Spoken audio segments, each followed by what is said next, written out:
여러분 안녕하십니까.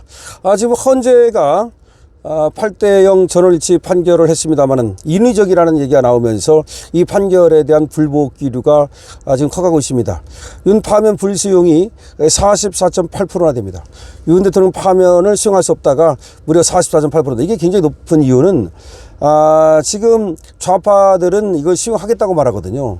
그런데도 불구하고 45%가 나온다는 건 우파는 거의 수용할 수 없다고 말했다는 얘기예요. 이게 거의 70~80%가 수용할 수 없다고 말했다는 거기 때문에 이제 뭐 국론 통합이니 뭐니 그런 얘기는 다 물 건너 갔습니다. 어차피 대한민국은 이제 체제 전쟁으로 들어갔다. 윤석열 대통령의 파면 선고가 지난 4일 이뤄진 가운데 헌법재판소의 판결을 두고 수용하지 못하겠다는 응답이 44.8%에 달하는 것으로 나왔습니다. 애당초 정치권에서는 헌재의 판결이 국론 분열을 최소화시킬 수 있는 방편으로 결정이 이루어져야 한다. 그런 평가가 질비했지만 헌재 판결의 절반 가까운 국민들이 동의하지 못한다는 반응을 보인 것입니다. 여론조사 전문기관 리서치뷰가 지난 4일 하루 동안 전국 만 18세 이상 1000명을 대상으로 설문조사를 진행한 결과 윤 전 대통령을 파면한 헌법재판소의 판결을 수용하겠다는 응답은 52.2%. 하지만 불수용 응답 무려 44.8%. 이거 어마어마한 겁니다. 아니 이미 판결이 났는데도 수용하겠다는 응답이 52.2%인데 비해서 수용할 수 없다도 44.8%에 달했다는 것은 헌재 선고를 반대하는 목소리도 만만치 않다는 걸 말하는 겁니다. 이번에 헌재 선고를 반대하는 목소리가 만만치 않다는 걸 말하는 겁니다. 탄핵 이후 전국 상황에 대해서는 안정될 것 응답은 56.9%, 혼란스러워질 것이 40.6%나 됩니다. 지금 보수층에서는 혼란이 72.3%, 보수층에서는 혼란이 무려 72.3% 이렇게 얘기를 했고, 뭐 진보층과 중도층에서는 조금 안정 의견이 더 많습니다만은 중도층도 혼란스러워질 것이 30.2%를 차지했습니다. 지금 이번 헌재 판결을 승복할 수 없다가 44.8%에 달하고요. 그리고 앞으로 전국은 혼란스러워질 것이 72.3%에 달합니다. 조기 대선 다자 대결에서는 이재명 더불어민주당 후보가 가장 높은 지지를 얻었는데요. 48.7%입니다. 김문수 고용노동부 장관이 20.8%, 그렇게 가고 있는데 어쨌든 지금 이재명 대표는 거의 48.7%니까 여기서는 굉장히 높게 나왔습니다. 김문수 장관은 20%를 나왔고, 그 다음에 이낙연이 4.7%, 이준석이 4.2% 등이 나오고 있습니다.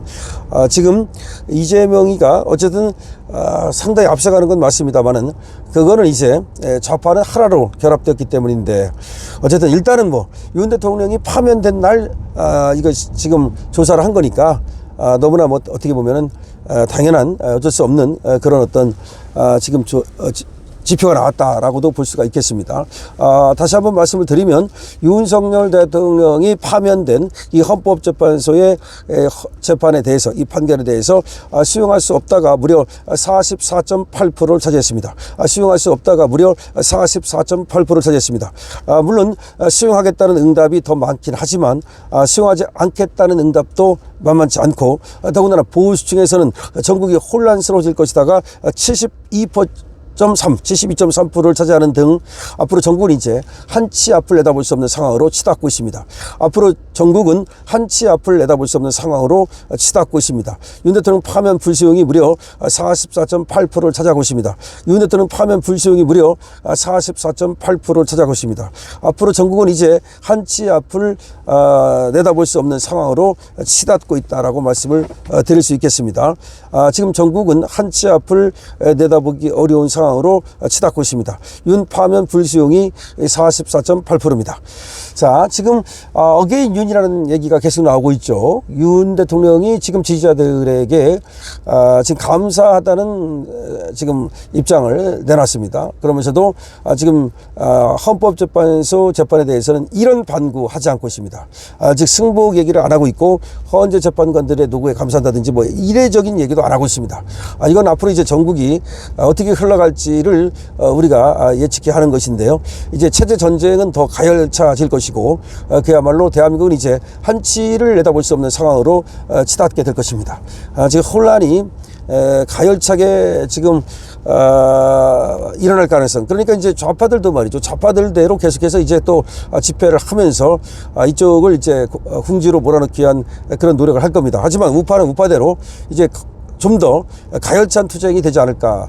지금까지는 어떤 방어적 투쟁이었다면 이제는 공격적이고 적극적인 투쟁이 전개될 가능성을 말하는 것입니다.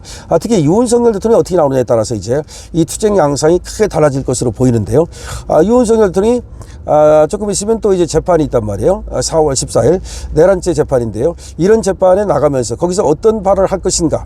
지금 불구속 재판이기 때문에 왔다 갔다 하면서 이제 재판을 받게 될 것이고, 들어가고 나갈 때 기자들이 이제 또 윤 대통령에게 또 질문을 던질 겁니다.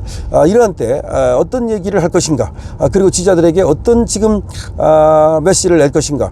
이거는 앞으로 전국을 굉장히 이제 격동의 상태로 몰아넣을 수도 있다라는 생각이 듭니다. 지금 청년들과 함께 하겠다, 청년들 곁에 있겠다라는 얘기를 했는데요.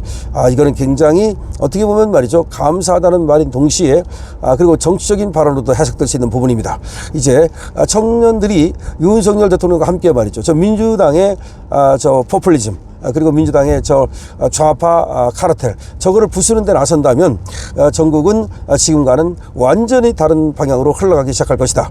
그래서 민주당은 지금은 말이죠, 쾌재를 부르는지 모르겠지만 저것이 이제 저들에게는 부메랑이 될 것이라는 점을 분명히 얘기할 수 있습니다.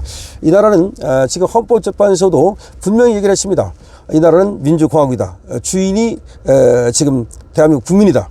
그런 얘기를 분명히 했습니다. 그런데 지금 입법부, 그러니까 민주당도 잘한 게 없다, 의회도 잘한 게 없다는 점을 분명히 얘기했습니다. 그러니까 의회가 계엄을 사실상 그렇게 유도했다는 거죠. 계엄 유발자죠. 계엄 유발자로서의 민주당 책임도 있다는 것을 분명히 한 겁니다. 그런데 이제 와가지고서 민주당은 어떤 책임도 없는 것처럼 이렇게 지금 한다면 그 역시 부메랑을 맞게 될 것이다. 계엄 유발자로서의 민주당 책임 역시 분명히 있는 거다라고 말할 수 있겠습니다. 자, 그래서 결과적으로 지금 민주당의 책임도 분명한 것이고, 이런 가운데 윤석열 대통령은 지금 수용, 그러니까 이 판결 수용, 이런 얘기를 하지 않고 있고, 그리고 국민의 44.8%가 지금 수용을 못하겠다고 얘기하는 상황에서 앞으로 전국은 좀 더 지켜봐야 되겠습니다. 그리고 윤석열 대통령의 메시지가 기다려지는데요. 두 번째 메시지는 나왔습니다. 앞으로도 계속해서 윤석열 대통령의 메시지를 한번 기다려보도록 하겠습니다. 여러분들께서도 말이죠, 계속해서 윤석열 대통령의 메시지를 기다려 주시고요. 그리고 우리 자유우파 체제의 전쟁 중이라는 것을 잊지 마시고, 저들이 어떻게 말이죠, 공격을 해온다 하더라도 그것을 지켜낼 용기와 그리고 또 지혜를 함께 지금은 발휘해야 할 때라고 생각이 됩니다. 지금 우리 자유우파 국민들이 상심하고 또 지금 걱정하고 있습니다만은, 상심하고 걱정한다고 해서 뭐가 해결되지는 않습니다. 전혀 상심하고 걱정할 필요도 사실상 없습니다. 행동하는 것이 중요한 것이고, 그래서 결국은 천조국 발행에도 얘기를 했습니다만은, 말로 그치지 않고 행동으로 보여주신 그런 윤 대통령한테 감사하다는 말씀을 드린다고 얘기를 했거든요. 우리도 지금 같이 행동해야 된다는 점 말씀드리고, 자유민주주의를 지키기 위해서는 우리의 행동이 그 어느 때보다 필요합니다. 강신업 TV입니다.